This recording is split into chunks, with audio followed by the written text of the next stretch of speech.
샬롬. 3월이 시작되고 이제 봄이 서서히 다가오는 듯한데요. 차가웠던 우리 영혼이 말씀으로 봄과 같은 따스함을 경험하셨으면 좋겠습니다. 오늘 말씀은 시편 138편 말씀 되겠습니다. 제 138편 다윗의 시.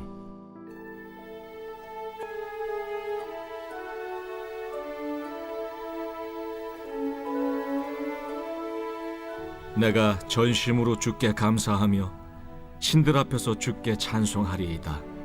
내가 주의 성전을 향하여 예배하며 주의 인자하심과 성실하심으로 말미암아 주의 이름에 감사하오리니 이는 주께서 주의 말씀을 주의 모든 이름보다 높게 하셨습니다. 내가 간구하는 날에 주께서 응답하시고 내 영혼에 힘을 주어 나를 강하게 하셨나이다. 여호와여, 세상의 모든 왕들이 주께 감사할 것은 그들이 주의 입의 말씀을 들음이오며 그들이 여호와의 도를 노래할 것은 여호와의 영광이 크심이니이다. 여호와께서는 높이 계셔도 낮은 자를 굽어 살피시며 멀리서도 교만한 자를 아심이니이다. 내가 환난 중에 다닐지라도 주께서 나를 살아나게 하시고 주의 손을 펴사 내 원수들의 분노를 막으시며 주의 오른손이 나를 구원하시리이다. 여호와께서 나를 위하여 보상해 주시리이다. 여호와여, 주의 인자하심이 영원하오니 주의 손으로 지으신 것을 버리지 마옵소서. 시편 138편은 다윗의 노년기에 쓰여진 시로 보여지는데요. 학자들은 다윗의 마지막 시다 이렇게 주장하기도 합니다.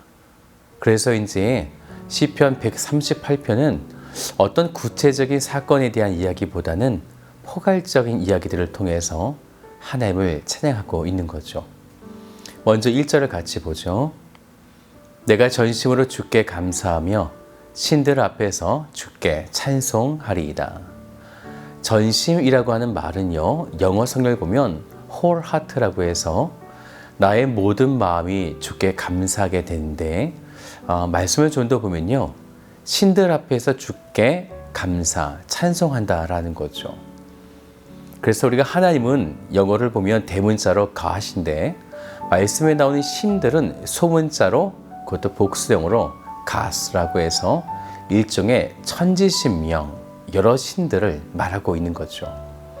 다윗이 그런 신들 앞에서 오직 하나님을 찬양했다라는 거예요. 이 표현을 좀 더 깊숙이 묵상해 보면 하나님을 찬양할 수 없었던 세상의 신들의 위협, 공격들이 있었을 때에 다윗은 그런 신들 앞에서 당당하게 하나님만 찬양했다, 이런 고백이 되어지는 것입니다. 그것도 조금 더 위축됨 없이 전심으로 온 마음을 다해서 하나님을 찬양하게 된 것입니다. 우리는 상황에 따라서 찬양과 감사가 선택적으로 변화되어지는 경험들이 있을 수 있는데요. 하지만 다윗은 그런 신들 앞에서도 하나님을 찬양했다. 참 멋진 하나님의 사람인 거죠. 그런데 다윗은 여기에 조금 더 적극적인 믿음의 모습을 보여주는데요. 2절을 보니까요. 내가 주의 성전을 향하여 예배하며, 내가 예배하며 라고 하는 이 표현은 히브리어로 샤하라고 해서요, 땅에 엎드려 절하다 라는 뜻이 있습니다. 한글 번역에 빠져 있는 것이죠. 다른 신들 앞에서 나의 하나님께만 경배하기 위해 엎드렸다라는 것입니다.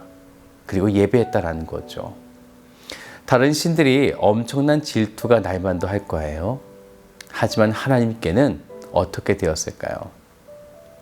엄청난 영광을 받으시게 되어지는 거죠. 그렇게 다윗은 주의 성전을 향하여, 원어를 보니까 성전에 가까워지고 있다라는 이런 표현이 사용되어진 것을 보아서 다른 신들 앞에서, 즉 지금 다윗의 상황은 평화로운 상황은 아니었던 것이죠. 예루살렘 성전을 향하여 지금 멀리 떨어져 있는데, 그래서 나는 지금 다른 신들에게 어떻게 보면 굴복과 또는 굴욕 또는 압제를 당하고 있는 상황 속에서, 하지만 예루살렘 성전을 향하여 하나님께만 엎드려 절하고 있다라는 것입니다.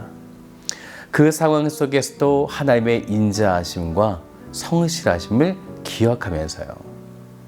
인자하심이 무슨 뜻입니까? 영원히 변하지 않는 사랑이죠. 신실하심도 변하지 않는 사랑, 이것을 말합니다. 다윗은 그런 상황 속에서도 하나님의 이러한 불멸의 사랑을 믿고 있었기 때문에 하나님만 감사하고 하나님께만 찬양할 수 있었던 것입니다.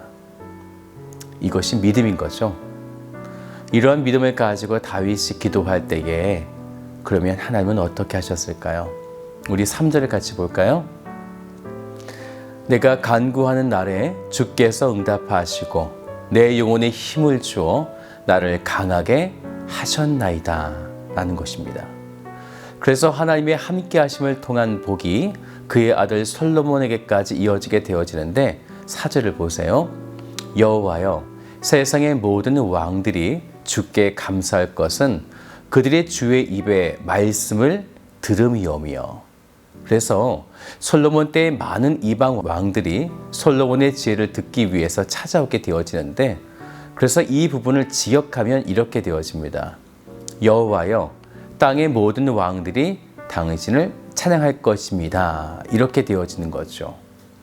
결국 하나님을 향한 믿음을 지켜냄을 통해 하나님께서는 기도를 응답하시고 그 후세에게까지 그 기도의 응답을 통해서 이방 나라의 왕까지 부러워하게 되어지는 하늘의 지혜가, 또한 권세가 그 솔로몬에게 임하게 되어진 것이죠. 그래서 하나님을 찬양하게 만든다. 바로 이것이 일종의 신앙의 원리, 공식이 되어지는 거죠. 바로 다윗 한 명을 통해서, 또한 이 시대의 우리들을 통해서 하나님은 영광 받기를 원하고 계신 것입니다. 그래서 5절에 이렇게 고백하는 거죠. 그들이 여호와의 도를 노래할 것은 여호와의 영광이 크심이니이다.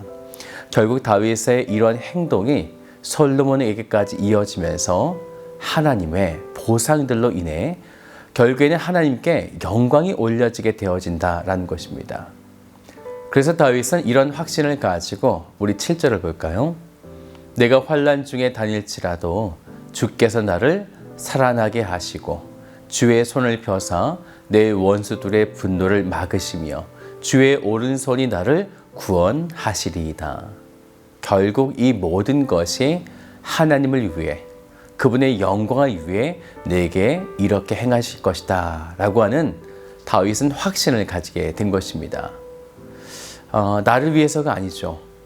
하나님을 위해서 다윗은 이러한 분명한 하나님 중심주의를 가지고 늘 하나님 앞에 나아갔던 것입니다. 그리할 때 하나님께서 어떻게 하시겠는가? 마지막 8절을 같이 보죠. 여호와께서 나를 위하여 보상해 주시리이다.